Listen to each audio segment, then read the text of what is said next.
The vast majority of information pertaining to the case. We will have a Detective Haley Hammis, and I want to make sure I pronounce that right, it's Hammis. She is with the Baytown Police Department. She is one of the investigators on the case. As most of you know, we don't, as law enforcement, get into a situation where we have investigators talk about the crimes in press conferences, right? We don't want to get into a situation where that may affect the jurisdictional issues that may come up in court, okay? So she will be reading an impact statement from Chief John Stringer, who is the chief of the Baytown Police Department. He unfortunately was unable to be here today, regrettably, but he did provide a statement. So she will be reading that, and she will be reading that only. Next, we will have Joe Waits Jr., who is the district attorney for Terrebonne Parish, and he will be providing a statement as well. The one thing that we want to ask is that you hold all questions until all statements have been given, right? We have afforded at least 30 minutes for questions after. We certainly aren't going to be in a rush. We're going to answer each and every question for you to the best of our ability with what we can. So if you would just hold all questions until the end, we would be very, very grateful for that, okay? So we'll get started here in just a few minutes, all right? Thank you, Wayne. Yep.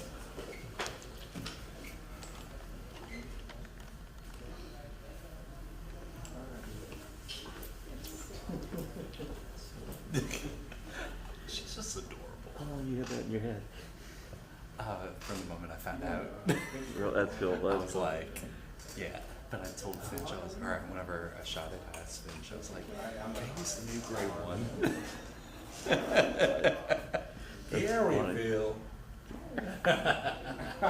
We're officially streaming. This is my check. I know, I'm just messing with He's freestyling. I'm just messing with it. He was in Garyville last week. That's probably why he picked it up. Yeah, they had me all over the place, so.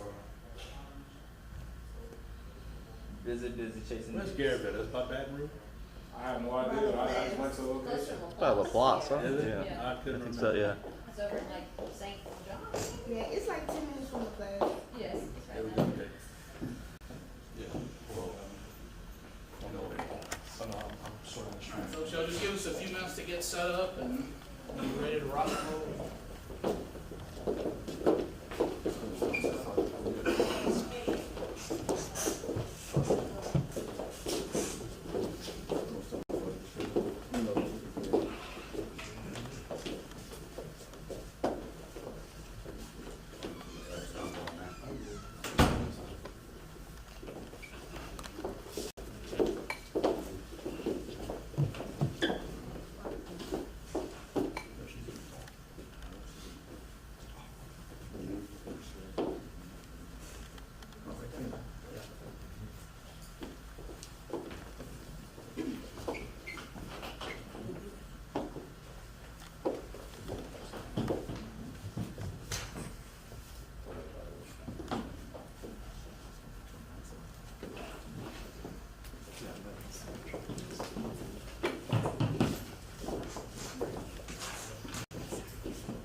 All ready? All right, first of all, welcome to Terrebonne Parish here. Certainly under some pretty disturbing circumstances brings us here today.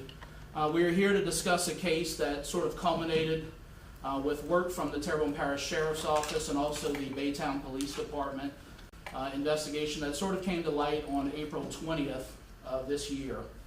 Since that time, our detectives have been working very closely with the Baytown Police Department to come to a resolution, and we're proud to say that we have two people in custody. The first you'll see is a LaTanya Harris.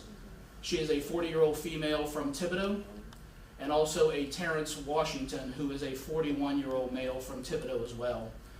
So just for the sake of being clear, Ms. Harris is currently incarcerated here in Terrebonne Parish on a multitude of charges, and we will discuss those as we go on. Terrence Washington is still in custody at the Harris County Correctional Facility in Texas, and he is awaiting extradition to our area. Okay? We will have 3 speakers today, and then I'm going to take an opportunity to introduce each and every person that's here on our panel. So the first speaker will be Sheriff Tim Saunier, who is the Terrebonne Parish Sheriff. We will have Detective Haley Hammis, who is an investigator with the Baytown Police Department, and also Joe Waits Jr., who is the Terrebonne Parish District Attorney.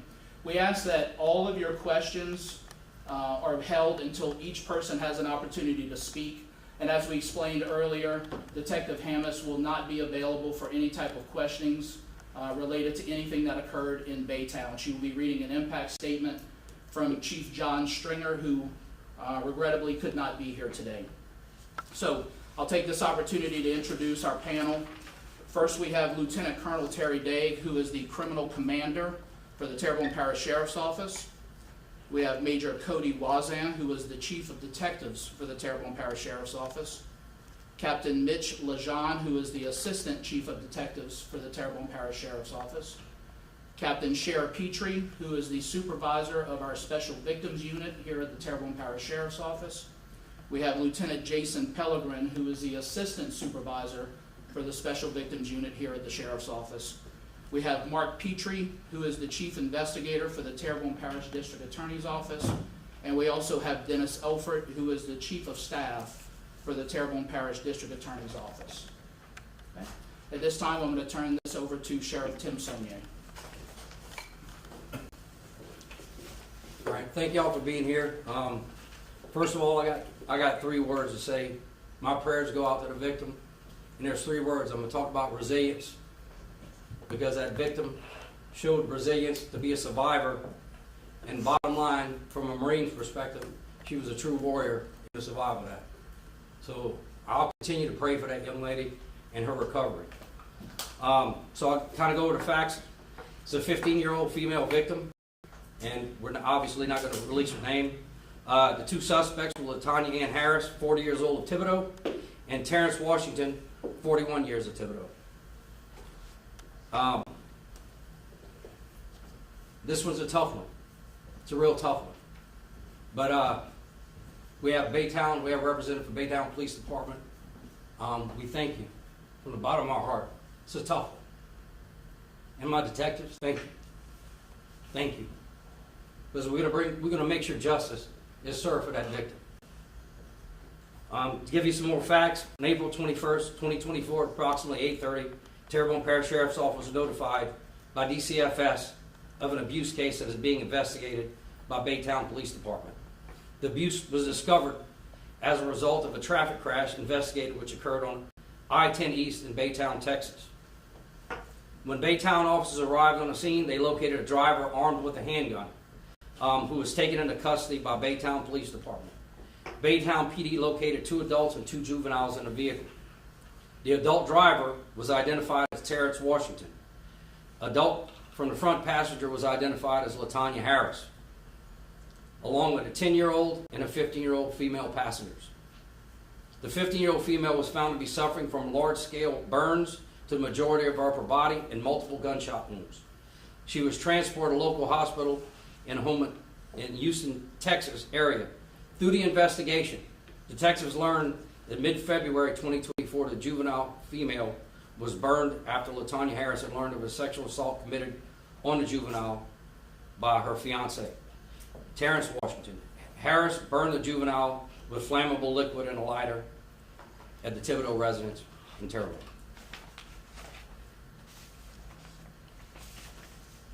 It was later determined that the victim received 3rd and 4th degree burns over 30% of her body. Since the intentional burning in mid-February, Harris and Washington both denied medical treatment to the juvenile. In the weeks leading to April 21st, a wreck, Terrence Washington shot the juvenile on 2 separate days within the residence. Washington and Harrison placed the 2 juveniles in a vehicle where they drove to Texas and crashed while Washington was driving recklessly. The juvenile was found with life-threatening injuries and being treated for gunshots and burns injuries by multiple hospitals in the Houston, Texas area. LaTanya was arrested for 1 count of attempted first-degree murder, 1 count of second-degree cruelty to a juvenile, and 1 count of domestic abuse, battery, and a child endangerment. Harris is currently being held at Terrebonne Parish Sheriff's for a $1 million bond. Terrence Washington is being held in Harris County, Texas, without bond on multiple criminal charges that occurred in Texas. Arrest warrants have been obtained in Terrebonne Parish for 2 counts of attempted first-degree murder, 1 count of second-degree cruelty to juvenile, and 1 count of molestation of a juvenile, 1 count of obstruction of justice, 3 counts of indecent behavior with a juvenile, and 5 counts of second-degree rape. Washington is also being held without bond. This case can shock anybody's conscience. But one thing I vow, we're going to work very hard with the district attorney, and we're going to find justice for that victim. She deserves that, and I promise you I won't sleep till we know that young lady gets the justice she deserves. And again, I want to thank my detectives at Baytown Police. They did a phenomenal job on their part, and that's why they're here today. I stand with them as they stand with us to make sure we get that victim the justice she deserves. Thank you.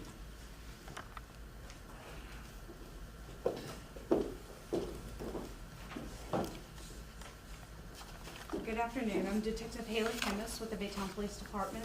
I'm going to be reading a statement from the Baytown Police Chief, John Stringer, who could not be here today. Anytime a child suffers abuse at the hands of a family member or household member, it is both tragic and incomprehensible. When the very people whom a child should be able to trust for protection and love abuse them, it is a crime with long-lasting effects. Upon learning of this case, I was extremely impressed with the actions that our patrol officers took, yet grieved and horrified at the description of injuries a minor suffered at the hands of a household member. I am profoundly proud of the extraordinary work our detectives have done to bring these violent and reckless offenders to justice. Their relentless dedication and commitment to protecting our community are truly commendable, especially in the face of a heinous crime. The severe abuse and torture of a 15-year-old girl by members of her own family is a horrific act that has shaken us all. Our officers and detectives' swift and decisive action in this case highlights their resolve to keep Baytown safe for everyone. The level of care, compassion, and professionalism demonstrated at all levels has been extraordinary. We are deeply grateful to our partners at the Terrebonne Sheriff's Office for their critical collaboration in rescuing this juvenile and ensuring her safety. We are committed to assisting them through the prosecution phase of this investigation. Together, we have demonstrated the power of partnership and the importance of justice in the face of unimaginable cruelty. The Baytown Police Department has made it clear that we are committed to providing equitable justice to all people and that crimes of violence will not be tolerated in our city. Assisting in bringing these suspects to justice is just one small step in restoring some control to the victim. We wish both physical and psychological healing for the victim of this horrific crime. Thank you.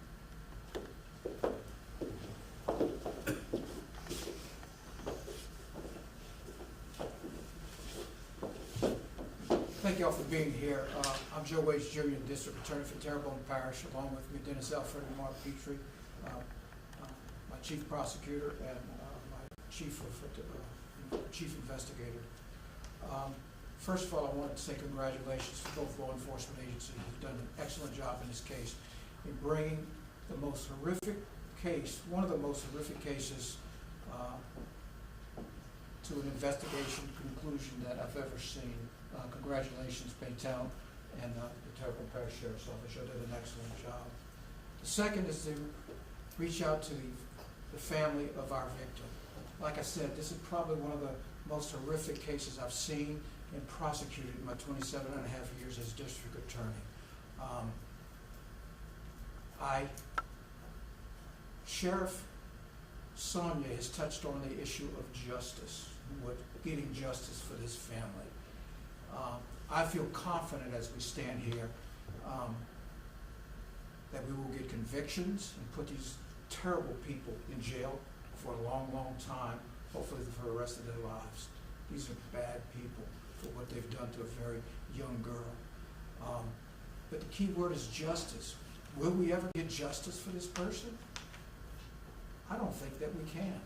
Given the putting them away, but still getting justice for this little girl, what she's been through, the parts of her body that she's lost, the horrific mental and physical scars that she'll endure for the rest of her life.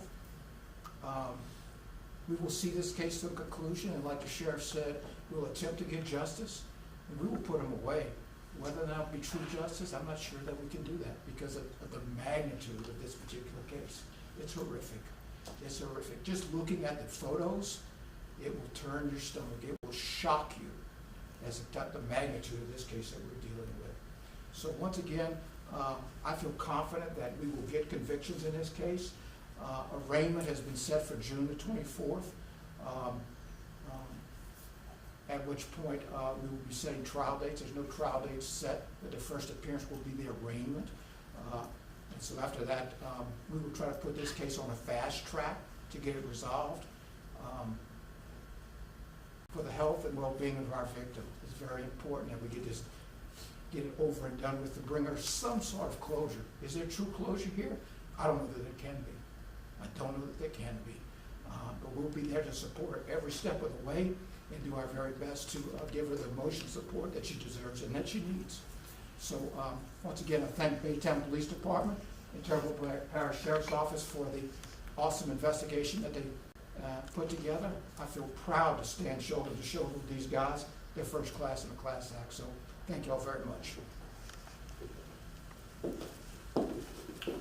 Okay, we'll open it up for questions at this time. Yes, Mark? Sheriff, I can't wrap my thoughts and my feelings. I'm trying to figure out the word why. I can see where the man may have panicked and did some things, but I can't wrap myself around how the mother could be involved in this. As a sheriff, have you ever been around this type of case? This is a constant shocker. And I said it before, it's like trying to wrap your head around anybody can do anything to anyone like that. But it's a constant shocker, especially when it's a family member, a mother. So is it a constant shocker? You know, I served 22 years in the Marine Corps and seen a lot of things, and this has shocked me more than most of the things I've dealt with in my 22 years in the Marine Corps. So, How is the 15-year-old doing today? well, we're making sure she has emotional support. Our detectives, we're there. She needs us, we're there. She needs any one of us, we're going to be there through every step of the way. And you mentioned that the teenager is now living with a family member? No, she's Okay, not. so okay. Not yet. Okay, so she's still in the That's hospital still, right now? she's still in Texas. And just when it comes to the 10-year-old, was that her sibling? Yes, A male or female sibling? there's two females. Okay. This torture went on for months. Did this 15-year-old, 10-year-old, were they in school? Were they withheld from going to school? Homeschooled. How did this go unaware for so long? They were homeschooled. Homeschooled. By any chance, Sheriff, I know we talked about it started around Mardi Gras time, but is there an estimate time? Was this abuse happening before Mardi Gras time, or is that when it actually heightened? There was abuse prior, but February timeframe is when the burning occurred. Sheriff, to do this to a child, is there some sort of mental health component to these two people, or are they just pure evil? Well, you know, to get in the mind of somebody, I would say they're probably pure evil.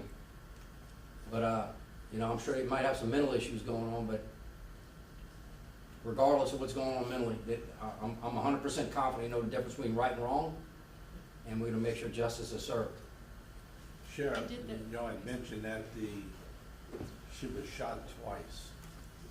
Can you tell us where she was shot first? Because I'm thinking if she was shot in Terrebonne and they drove all the way to Houston.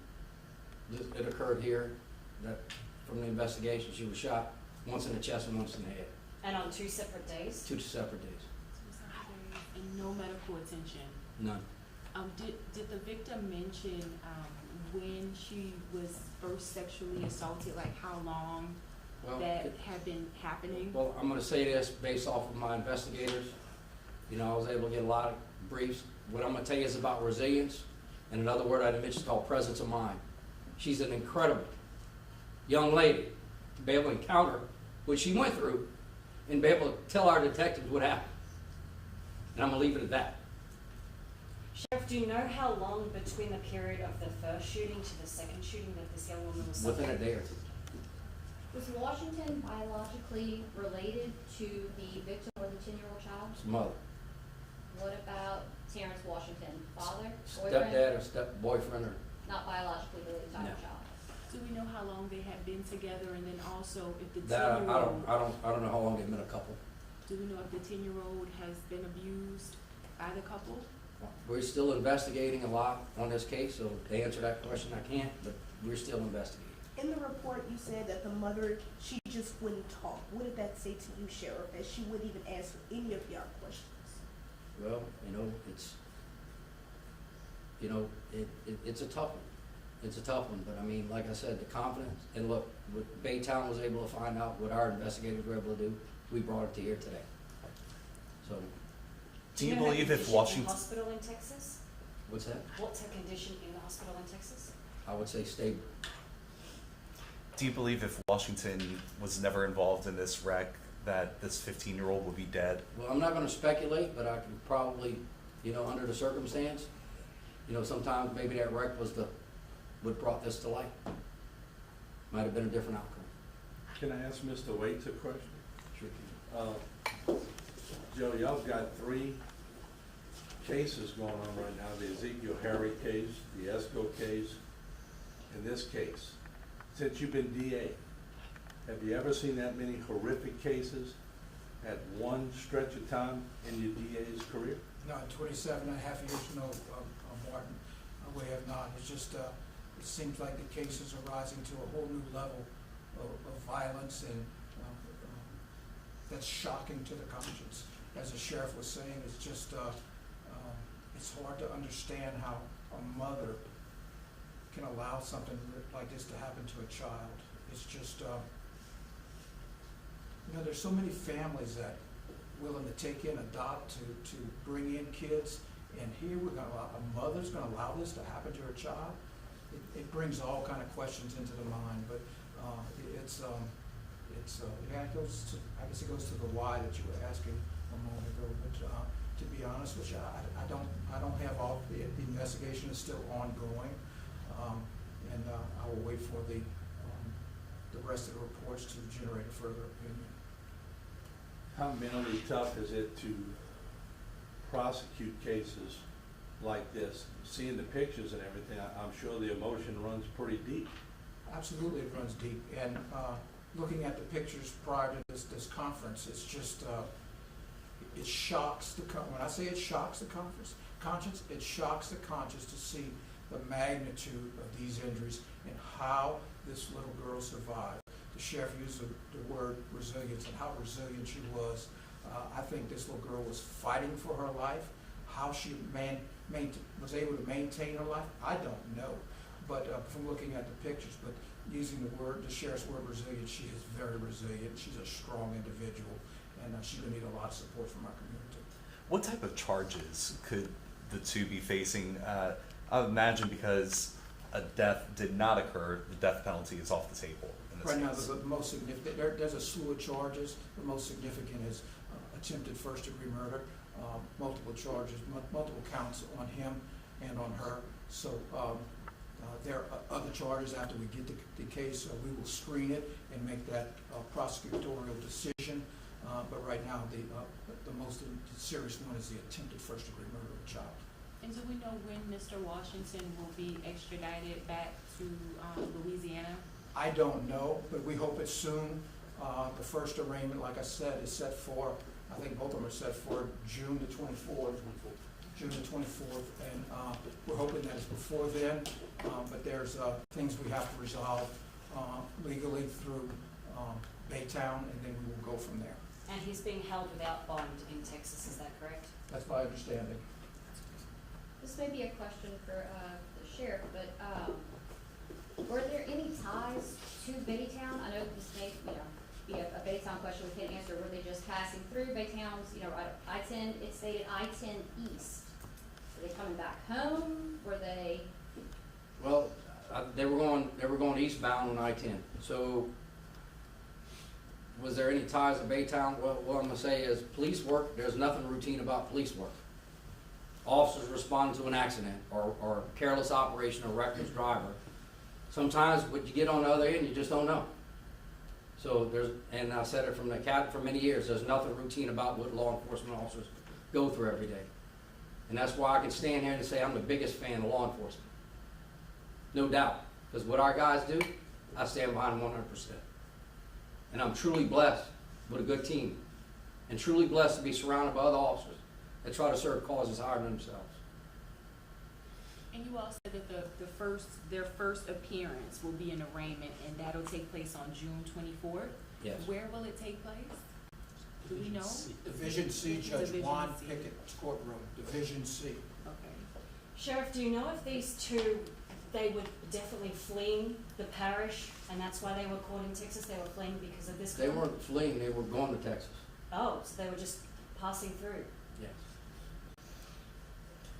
And it was from good investigative skills from Baytown that they were able to figure out where the crimes actually occurred, and that's when we were notified, and through DCFS, and we were able to take action pretty rapidly. And it was Washington that shot the 15-year-old both times? Yes.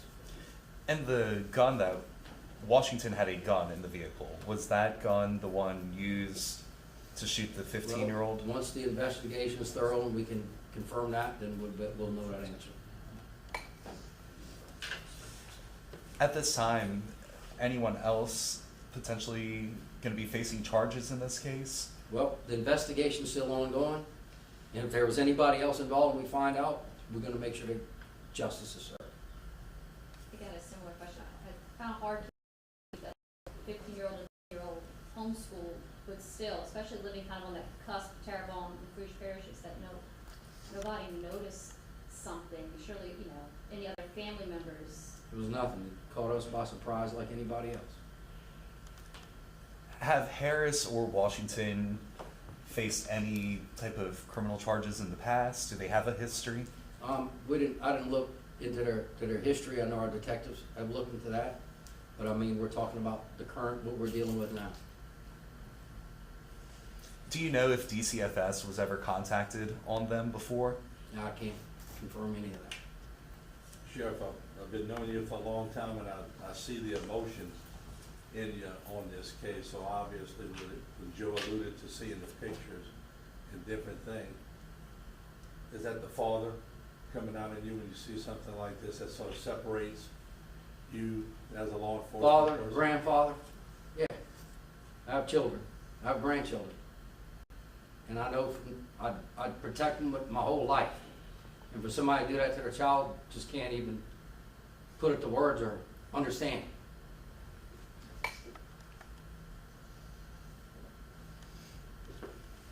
Thank you. If there are any further questions?